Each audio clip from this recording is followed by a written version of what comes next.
So, Fruits Basket Season 2 Episode 1 dropped a little while ago, and it was pretty good.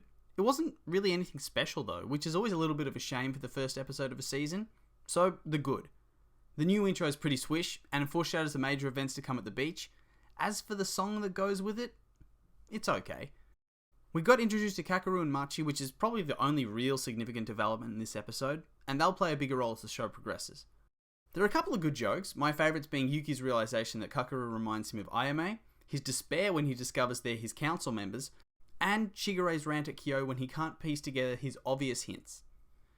Also, side note, I found Kakeru more charismatic and interesting and likeable than I did when I read the manga the first time.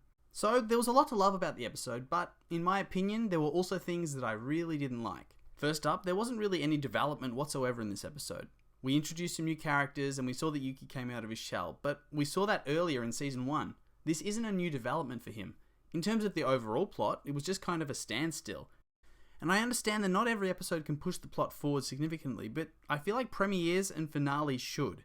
It felt more like mid-season plot filler. The central character of the episode was the Yuki fan club person, who I find more creepy and sad than funny, which I'm not sure is what they're going for. So all in all, it's been a reasonable start to Season 2, and despite this episode not really living up to the hype or being exciting, I'm still on the hype train.